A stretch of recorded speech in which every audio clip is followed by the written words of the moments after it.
This is a story about quiet faith, the kind that doesn't announce itself, but keeps going long after applause would have helped. Jack Phillips wiped the counter even though it was already clean. He did it slowly, carefully, as if the motion itself mattered. The lunch rush had passed, leaving behind the low hum of fryers and the smell of oil that never quite left your clothes. Outside, the Texas sun pressed against the windows, bright and indifferent. Jack glanced at the clock. 2:17 p.m. He had been standing on his feet since 6 in the morning. Something about that thought felt heavier today, though nothing was technically wrong. No argument, no mistake, no bad news. Just a quiet sense that the day, like many before it, was wearing thin. "Jack," a younger coworker called from the back. "You don't have to redo that." Jack smiled automatically. "Habit," he said. The smile stayed on his face longer than it needed to. He straightened the napkin holder, aligned the ketchup bottles so their labels faced forward. Small acts, order where he could control it. From the corner of his eye, he saw his reflection in the stainless steel. 58 years old, lines around the eyes that hadn't been there when he started this job. A name tag scratched from years of use. Jack Phillips. He remembered pinning it on for the first time, telling Lynn it would be temporary, just until something else opened up, just until the right door. That was 22 years ago. The bell over the door rang. A man in a pressed shirt stepped inside, phone already in hand, barely looking up. Jack greeted him the same way he greeted everyone. "Afternoon. What can I get started for you?" The man nodded absently, ordered, paid, waited. Jack moved with practiced ease, his hands knowing the routine better than his mind did. Muscle memory carried him forward. As he worked, a thought surfaced, unwelcome, persistent. Is this really it?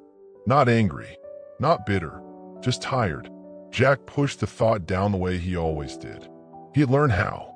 You didn't survive decades on one path without learning how to silence questions that didn't have answers. When his shift ended, Jack stepped outside into the heat. His phone buzzed with a message from Lynn.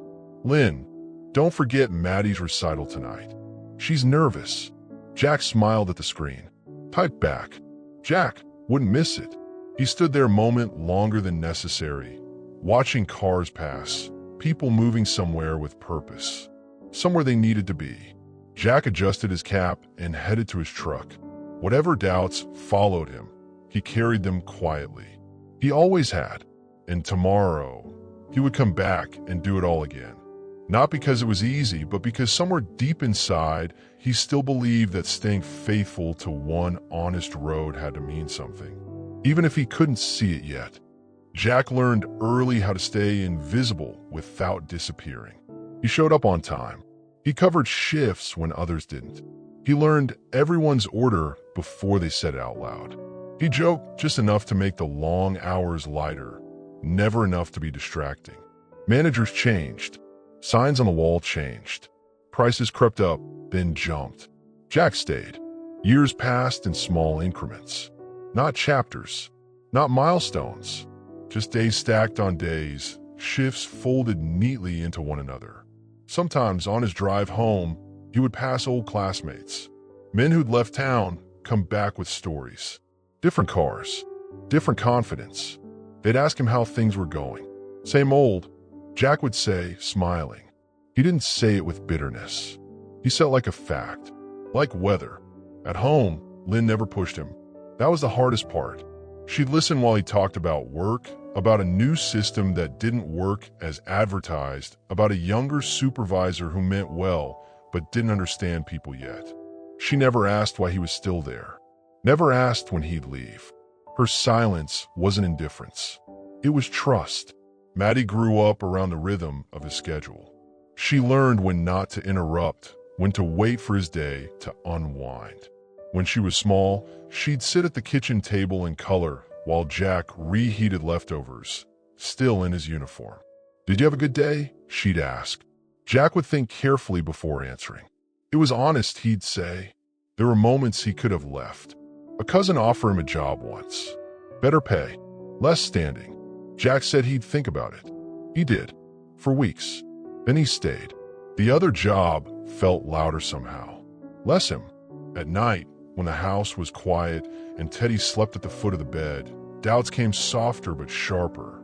What if loyalty isn't courage? What if it's just fear dressed up nicely? Jack never shared those thoughts. He folded them away, the way you fold something fragile and hope it doesn't crease. Faith, for Jack, wasn't prayer spoken out loud. It was waking up and choosing the same road again, not because it promised anything, but because it felt true. And every year he stayed, that choice grew heavier and somehow clearer. The strain didn't arrive all at once. It came in waves. A new manager half Jack's age started calling him sir in a way that wasn't meant to be respectful. Schedules shifted without warning. Hours tightened. The company talked about efficiency like it was a virtue instead of a burden someone had to carry. Jack carried it. One afternoon, while he was refilling the drink station, he overheard two coworkers talking. "I'm not staying here forever," one said. "This is just until something better comes." Jack kept his head down, wiped a spill that wasn't really there. He remembered saying the same thing once, saying it out loud like a promise. At home, Lynn noticed the tiredness before he did. Not the physical kind that had always been there, but the deeper one, the kind that settles behind the eyes. "You don't have to prove anything anymore," she said one night as they sat at the kitchen table, Teddy asleep between their feet. Jack laughed quietly. "I don't even know who I'd be without this place." That scared him more than he let on. Maddie, now older, watched him with a seriousness that felt undeserved. One evening, after he picked her up late from practice, she said, "You never quit things, do you?" Jack thought for a moment. "I quit some things," he said, "just not the ones that matter." She nodded, as if storing that away. But faith, once stretched long enough, begins to ache. Jack started waking before his alarm, staring at the ceiling, listening to Lynn breathe beside him. He wondered if staying had slowly become a way of hiding, if endurance, taken too far, turned into something brittle. One night, after a particularly long shift, Jack sat alone in his truck, engine off, hands on the steering wheel. The parking lot was empty. The lights hummed overhead. He whispered a question he hadn't allowed himself before. What if I stayed and it still never meant anything? The silence that followed wasn't cruel. It was patient, and for the first time in years, Jack didn't push the doubt away. He sat with it, long enough to realize that faith, real faith, isn't the absence of questions. It's the decision to keep walking, even when the questions start walking beside you. The call came on an ordinary Tuesday. Jack almost didn't answer it. He was on break, sitting at the small metal table behind the restaurant, unwrapping a sandwich he'd brought from home. The number was unfamiliar. He let it ring once, twice. Something told him not to ignore it.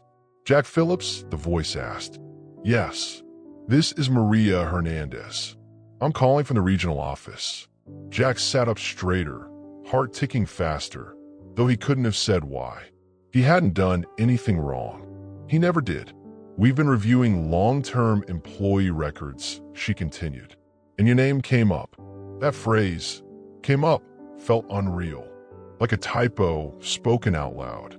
She talked about consistency, about reliability, about how often his name appeared in notes written by managers who no longer worked there, about customers who remembered him, about turnover rates and stability and the things companies forgot to measure until they were gone. "We'd like you to consider a new role," she said. "It's not flashy, but it matters." Jack listened without interrupting. He always did. When the call ended, he sat there for a long moment, sandwich untouched, the world sounding slightly farther away. That evening, he told Lynn quietly, as if saying it too loudly might undo it. "They noticed you," she said, her voice steady. "Not surprised. Never surprised." Maddie smiled in a way that wasn't excited but proud, the kind that didn't need cheering. The change didn't happen overnight.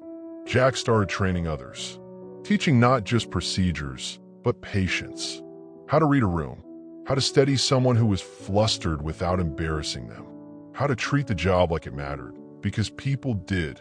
Respect came slowly. Honestly, not in applause, in trust.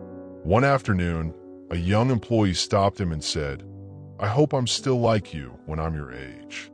Jack felt something loosen inside his chest. For the first time, staying didn't feel like waiting. It felt like arriving, quietly, without ceremony, exactly where he'd been heading all along. Jack still worked mornings, not because he had to, but because he wanted to remember what the floor felt like under his shoes. The rhythm, the pace, the place where it had all actually happened. He wore a different badge now, trained new managers, sat in on meetings where people listened when he spoke. But he never raised his voice, never rushed, never pretended the years hadn't shaped him. At home, life stayed simple. Lynn cooked dinner while Jack dried the dishes. Maddie told them about school, about plans that reached farther than his ever had at her age. Teddy followed Jack from room to room, convinced routine was a form of love. Some evenings, Jack sat on the porch alone after sunset, Texas heat finally easing its grip. He thought about the younger version of himself, the one who said, "Just until something else opens up." He smiled at that, not with regret, with understanding, because now he knew the door had opened a long time ago. He just hadn't recognized it. It wasn't a way out. It was a way deeper in. Staying hadn't made him invisible.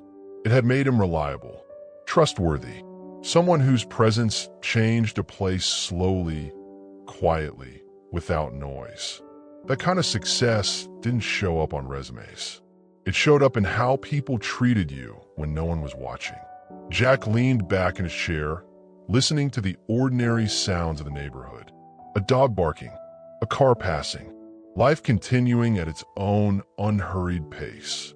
He thought about faith, how it had never promised him reward, only meaning. And in the end, meaning had been enough. Jack Phillips closed his eyes, the day finally done, and felt something settle into him with rare certainty. He had stayed, and staying had been the right thing all along.